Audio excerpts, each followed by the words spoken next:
Good morning students.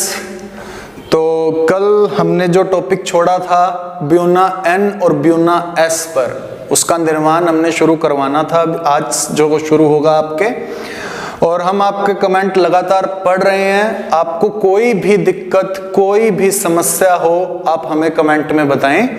हम कोशिश करेंगे कि आपको और अच्छे तरीके से उस चीज़ को समझा सकें। तो कल हमारी जो ब्यूना एन और ब्यूना एस की शुरुआत हुई थी, हम उसके निर्माण को शुरू नहीं कर पाए थे, तो आज हम वहीं से हमारा टॉपिक स्टार्ट करेंगे।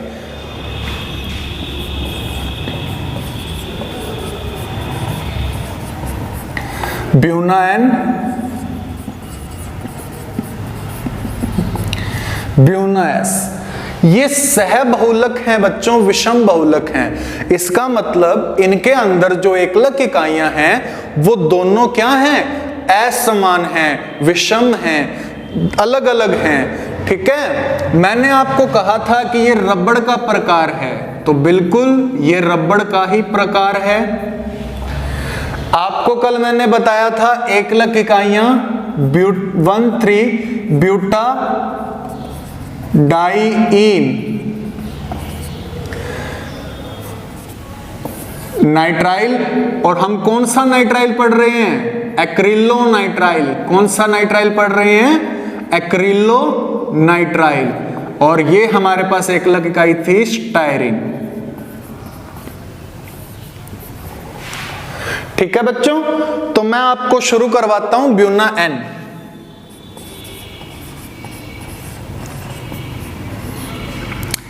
ब्यूना एन की हमारे पास जो एकलक इकाइयां हैं वो है 1,3 buta diene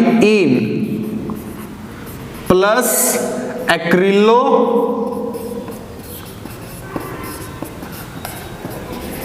nitrile plus acrylo nitrile. अब हमने क्या करना है? इनके अनुसूत्र लिखने हैं, इनके अनुसूत्र लिखने हैं। तो क्या हम इसका नाम से अनुसूत्र बना सकते हैं? बना के देखते हैं बच्चों। हमारे पास जो वर्ड है वो क्या है? ब्यूट।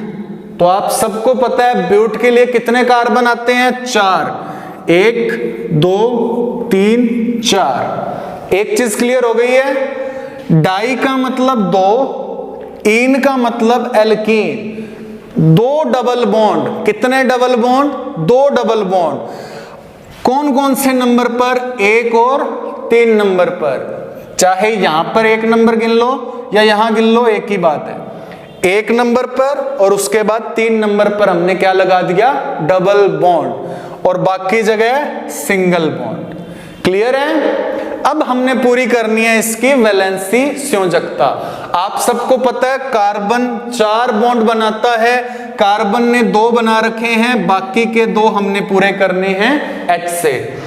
यहां पर कार्बन 3 बंध बना रखे हैं, बाकी के पूरे करने हैं H से। कार्बन ने 3 बना रखे हैं, बाकी के H से, और इस कार्बन ने 2 बना रखे हैं, तो बाकी के H से। उम्मीद करता हूं आपको ये चीज समझ आ गई होगी।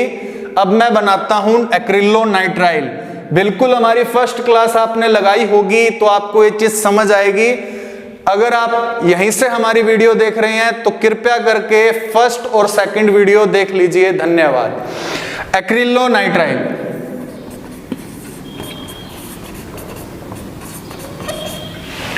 क्या बहुलक का निर्माण हो सकता है? नहीं हो सकता। क्यों नहीं हो सकता? क्योंकि मैंने अभी तक नंबर नहीं लिखा, संख्या नहीं लिखी। अब मैंने नंबर लिख दिया, क्या बहुलक का निर्माण हो सकता है? नहीं हो सकता, क्योंकि एकलक इकाइयां अलग अलग हैं, तो नंबर भी तो अलग अलग लेने पड़ेंगे ना।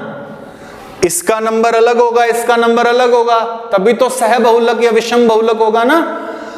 अब कुछ भी नहीं करना बच्चों, कार्बन कार्बन के बीच में डबल बॉन्ड को सिंगल कर दो, सिंगल बॉन्ड को डबल कर दो।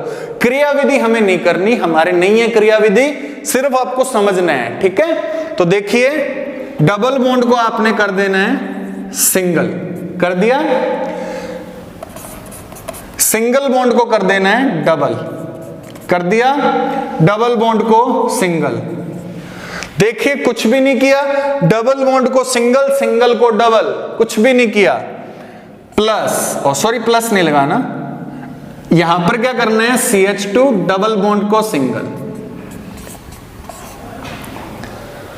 क्लियर है? अब देखो क्या फर्क आता है यहां पर, हम देखते हैं कार्बन ने 2 हाइड्रोजन और 1 सिंगल, मतलब बंध है जो इसका कार्बन के साथ है। कितने बंध बना रखे हैं, 3, तो एक बंध कार्बन का खाली है, खाली बंध मैंने दिखा दिया। इस कार्बन ने 1, 2, 3 और 1 हाइड्रोजन के साथ 4 पूरे बना रखे हैं। इस कार्बन ने भी 4 बंध पूरे बना रखे हैं। इसने 1 और 2 हाइड्रोजन के साथ 3 बना रखे हैं, एक बंध इसका खाली। क्लियर? इसी प्रकार इसका भी एक बंध खाली और इसका भी एक बंध खाली। अब देखो खाली खाली बंध है ना, ये दोनों खाली खाली बंध आपस में जुड़ गए और इन पर आपने बिल्कुल वैसे ही ब्रैकेट बना के N लिख देना है। ये आपकी ब्यूना N तैयार है, ब्यूना N तैयार है। बच्चों ये एक रबड़ का प्रकार है, तो रबड़ में इसका नाम क्या होगा, रबड़ के रूप में इसका नाम क्या होगा? तो देखो आपका ये है ब्यूना N, आपको सबसे पहले इस एकलक इकाई को उठाना है, यहां लिखना है N। क्या लिखना है, N। फिर आपने ब्यूटा वाली इकाई को उठाना है, यहां लिखना है B। क्या लिखना है, B। और लास्ट में आपने रबड़ के लिए R वर्ड लिखना है, R, NBR, nitrile buta diene रबड़। ठीक है? ब्यूना S के लिए आप SBR यूज करेंगे, स्टायरीन ब्यूटाडाइन रबड़। तो मैं आपको होमवर्क दे रहा हूं SBR, आपने होमवर्क है ये आपका, SBR का आपने निर्माण करना है। बस कुछ भी नहीं, नाइट्राइल की जगह आपने स्टायरीन एकलक इकाई लेनी है। क्लियर है बच्चों?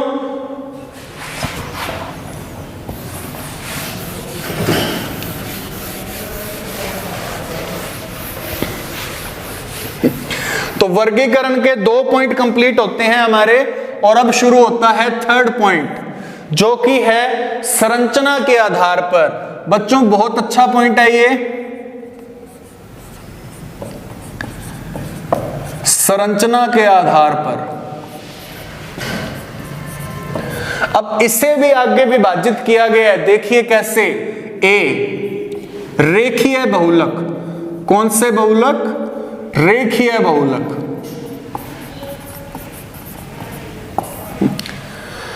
बिल्कुल नाम से ही स्पष्ट है, रेखीय मतलब रेखा, रेखा मतलब लाइन, यही बात हुई ना। रेखीय बहुलक रेखा या एक लाइन। तो इसकी परिभाषा सुनिए, ऐसे बहुलक, आपको पता है बहुलक एकलक इकाइयों से बनते हैं, ऐसे बहुलक जिनके अंदर एकलक इकाइयां एक सीधी रेखा के रूप में जुड़ती है, ऐसे बहुलक जिनमें एकलक इकाइयां एक सीधी रेखा या लाइन के रूप में जुड़ती है, कौन से बहुलक कहलाते हैं, रेखीय बहुलक कहलाते हैं। कौन से बहुलक कहलाते हैं, रेखीय बहुलक कहलाते हैं। मैं अगर यहां पर एक रफ डायग्राम बनाऊं तो देखिए बच्चों, ये एक एकलक इकाई हो गई, ये दूसरी एकलक इकाई हो गई, ये तीसरी एकलक इकाई हो गई, और भी बहुत सी हैं, मैनी मोर। यहां पर मैंने दिखा दिया कि और भी बहुत सी हैं, क्योंकि एकलक इकाइयां तो बहुत यूज हो सकती हैं। ठीक है? आपने क्या देखना है, आपने देखना है ऐसा बहुलक जिसमें एकलक इकाइयां एक सीधी रेखा के रूप में जुड़ती हैं और बहुलक का निर्माण करती है, ऐसे बहुलक रेखीय बहुलक कहलाते हैं। ठीक है? अब देखना बच्चों, इन लाइनों के बीच में आकर्षण होता है। क्या होता है, आकर्षण। ये लाइनें मतलब एकलक इकाइयां, इन एकलक इकाइयों के बीच में क्या होता है, आकर्षण। क्या होता है, आकर्षण, जिससे ये एक दूसरे के ऊपर जम जाती है, एक दूसरे के ऊपर जम जाती है। वापिस से सुनो, ये सीधी रेखा के रूप में पाई जाती है और इन एकलक इकाइयों के बीच में आकर्षण होता है, जिससे ये एक दूसरे से जम जाती है। क्या होता है, जम जाती है। और एक दूसरे पर जमने के कारण इनका गलनांक बढ़ जाता है, इनकी प्रत्यास्थता बढ़ जाती है और इनका घनत्व बढ़ जाता है। क्लियर है? क्या किया हमने? रेखीय बहुलक लिया, रेखीय बहुलक की परिभाषा क्या है? वे बहुलक जिनमें एकलक इकाइयां एक सीधी रेखा के रूप में जुड़ी होती हैं रेखीय बहुलक कहलाते हैं। रेखीय बहुलक के अंदर एकलक इकाइयों के मध्य आकर्षण पाया जाता है, जिस कारण ये एक दूसरे पर जम जाती है, जिससे इनका गलनांक उच्च, प्रत्यास्था उच्च और घनत्व उच्च। क्लियर है? एग्जाम्पल की मैं बात करूं, घनत्व उच्च है तो आपको लिखना है उच्च घनत्व पॉलीएथीन, उच्च घनत्व पॉलीएथीन। बिल्कुल, आप उच्च घनत्व पॉलीएथीन अब सोचेंगे कि ये क्या है, ये भी पॉलीएथीन है बच्चों। आपके निम्न घनत्व पॉलीएथीन भी आएगी, वो भी पॉलीएथीन ही होगी जो हमने बनाया होगा। पर बच्चों मैंने आपको पॉलीएथीन या एथीन से जब बहुलक बनाया था तब एक चीज कही थी कि यहां पर ताप और दाब की जो कंडीशन है वो लगानी है। ये बात मैंने बोली थी ना फर्स्ट वीडियो में। इस कंडीशन पर डिपेंड करता है कि पॉलीथीन उच्च घनत्व बनेगी या निम्न घनत्व बनेगी। क्लियर है? आगे आपको और क्लियर हो जाएगा जैसे जैसे आएगा। एक बार आप इतना समझिए, ठीक है बच्चों? उच्च घनत्व पॉलीएथीन। अब मैं बात करता हूं इसका सेकंड पार्ट, शाखित बहुलक।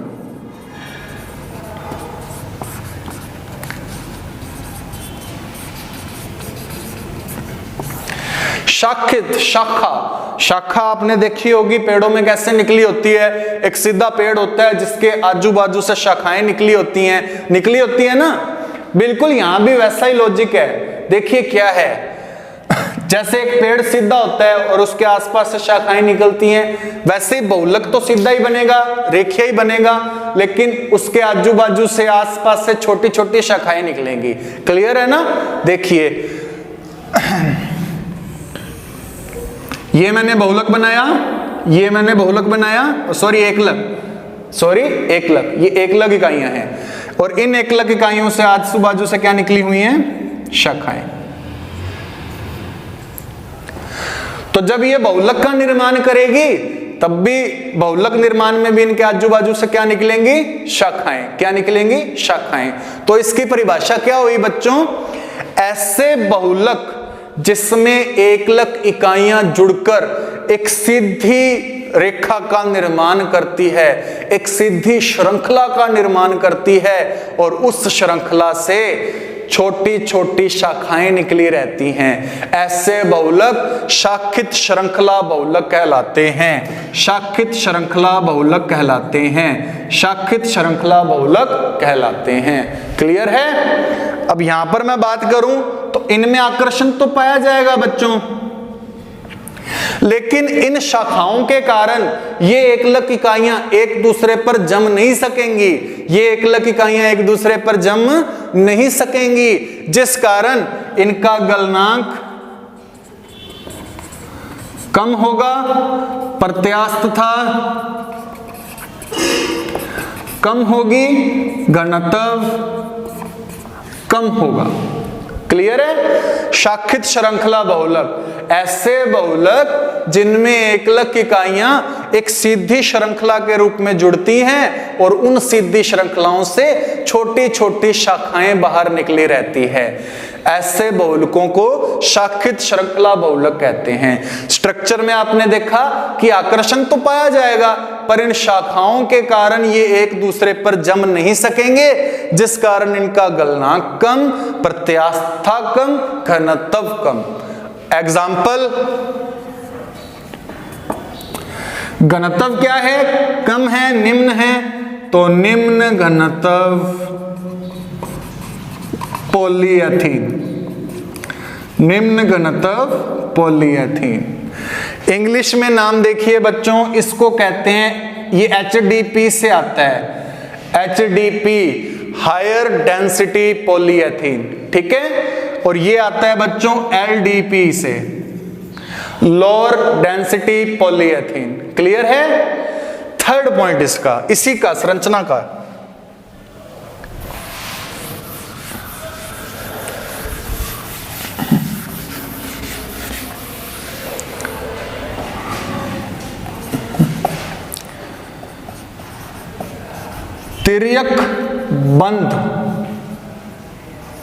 तिर्यक बंध जाल बहुलक।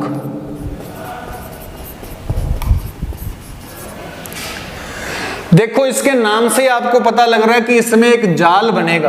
क्या बनेगा? जाल बनेगा। और जाल बनने के लिए कौन से बंध यूज होंगे?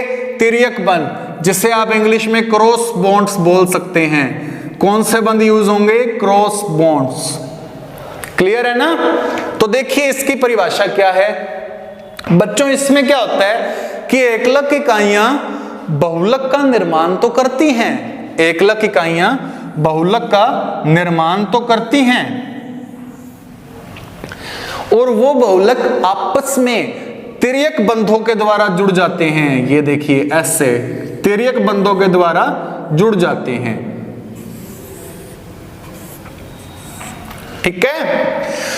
तिर्यक बंध जाल बहुलक में क्या है? एकलक इकाइयां आपस में जुड़कर बहुलक का निर्माण तो करती है, लेकिन उन बहुलक के अंदर तिर्यक बंध आपस में जाल जैसी एक संरचना बना लेते हैं। किसकी जैसी संरचना बना लेते हैं? जाल जैसी एक संरचना बना लेते हैं, जिन्हें तिर्यक बंध जाल बहुलक कहते हैं, जिन्हें तिर्यक बंध जाल बहुलक कहते हैं।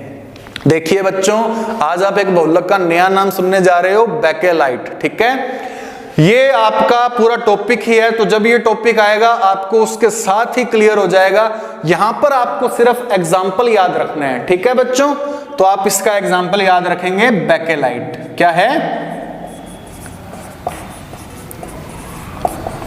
याद रखना हो बेकेलाइट का यूज कहां होता है, तो बिल्कुल याद रखने के लिए मैं आपको बता रहा हूं, कोई तरीका नहीं, याद रखना है इसको।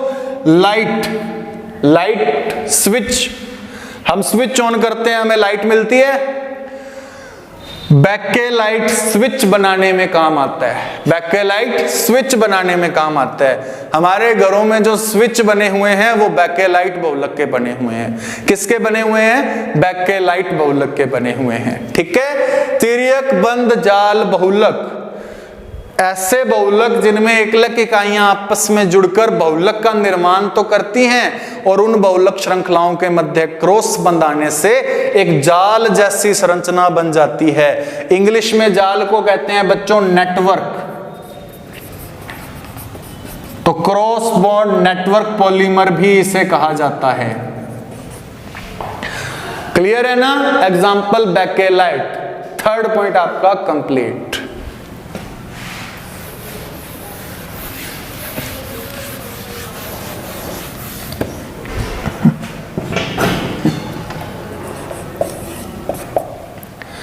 पॉइंट नंबर 4,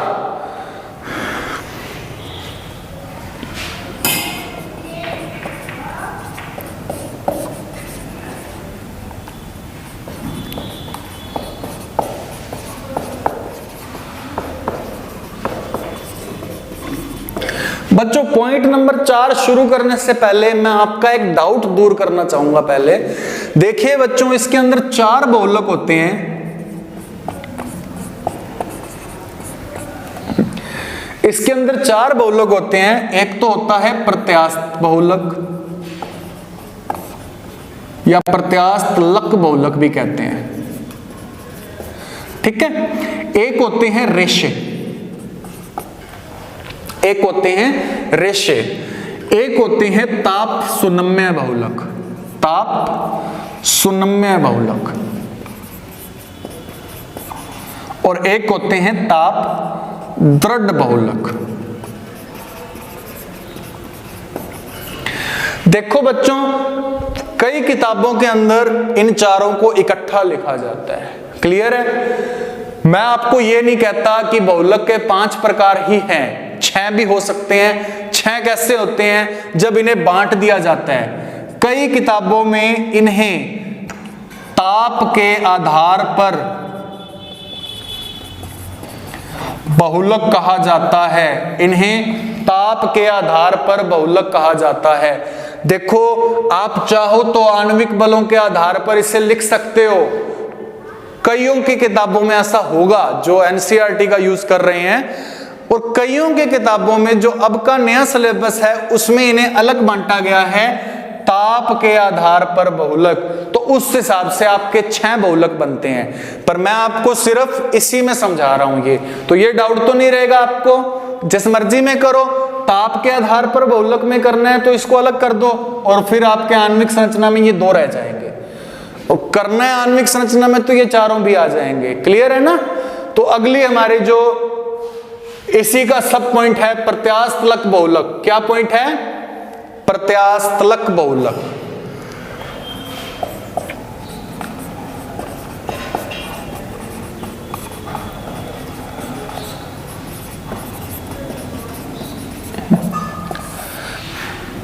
देखिए बच्चों, प्रत्यास्थलक बहुलक शुरू करने से पहले मैं आपसे एक चीज बताना चाहूंगा आपको। आपने प्रत्यास्था वर्ड का नाम सुना होगा, पढ़ा भी होगा। तो क्या होती है प्रत्यास्था?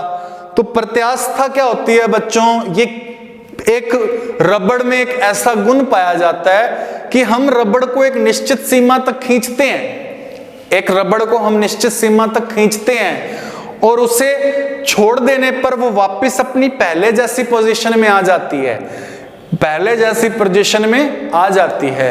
इस गुण को रबड़ की प्रत्यास्था कहा जाता है, इस गुण को रबड़ की प्रत्यास्था कहा जाता है। और यदि हम रबड़ को एक निश्चित सीमा से ज्यादा खींच लें तो वो रबड़ टूट जाती है, वो रबड़ टूट जाती है। इसका मतलब हमने उस रबड़ को उसकी प्रत्यास्था सीमा से ज्यादा खींच दिया है, प्रत्यास्था सीमा से ज्यादा खींच दिया है। जिस रबड़ की प्रत्यास्था सीमा ज्यादा होगी उसको ज्यादा खींचा जा सकेगा, और जिसकी प्रत्यास्था सीमा कम होगी उसे कम खींचा जा सकेगा। अगर कम प्रत्यास्था सीमा को हमने ज्यादा खींचा तो वो टूट सकती है। क्लियर है ना? ये बात याद रखना कि कोई बहुलक को टूटने के लिए प्रत्यास्था सीमा से ज्यादा बल लगाना पड़ेगा, प्रत्यास्था सीमा से ज्यादा बल लगाना पड़ेगा। क्लियर है ना? बस इसी चीज के साथ मैं आज की क्लास यहीं पर रोकता हूं, और कल आपको यहां से शुरू करवाया जाएगा प्रत्यास्थलक बहुलक से। धन्यवाद।